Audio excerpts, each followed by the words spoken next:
Hey guys, welcome back. It's Wednesday. The market, it's not too volatile as I was expecting. Well, we did had the CPI already from USA on Monday. Tuesday we did had some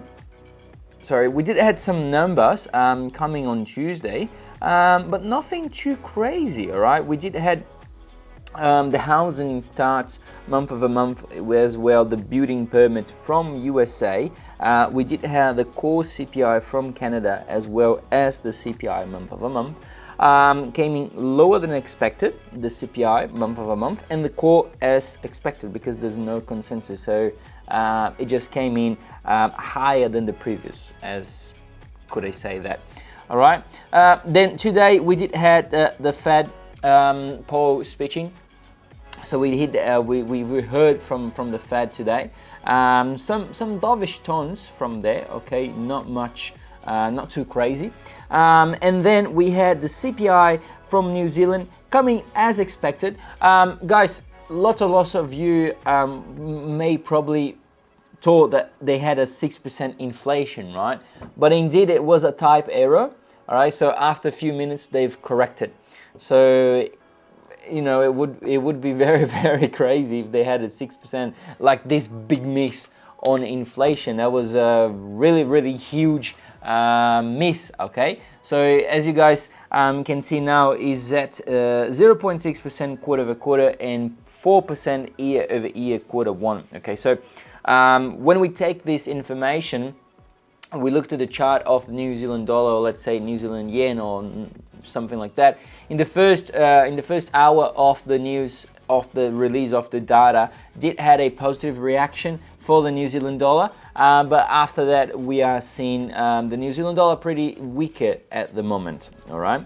Now, in a few hours, now is at 2 o'clock here in Sydney time, we're gonna have the CPI. We're gonna have a round of CPIs from UK as well as for Europe, and we're gonna have Europe Leaders Summit as well. So it's an event where all the leaders from Europe get together, and they discuss some aspects of the economy. All right.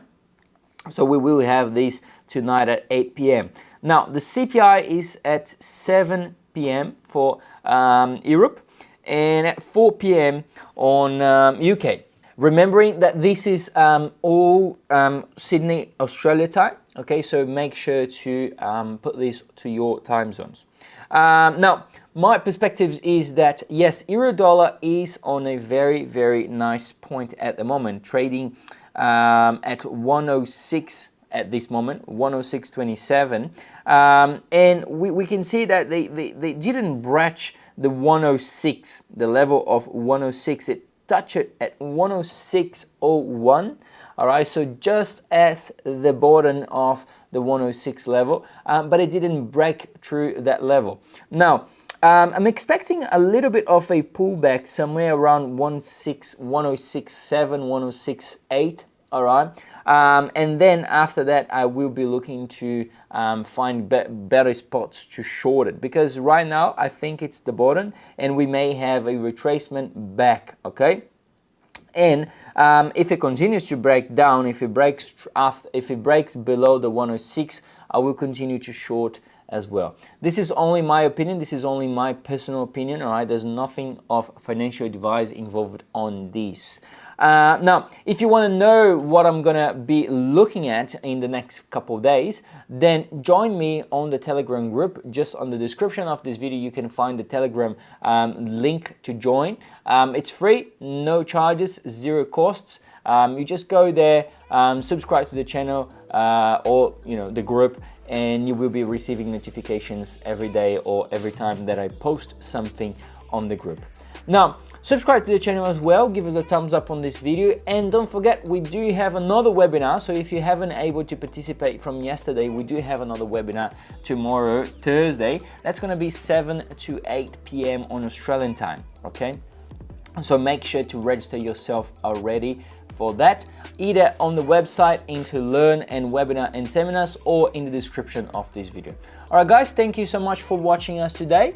If you have any questions, please put down in the comments, and I see you in the next one.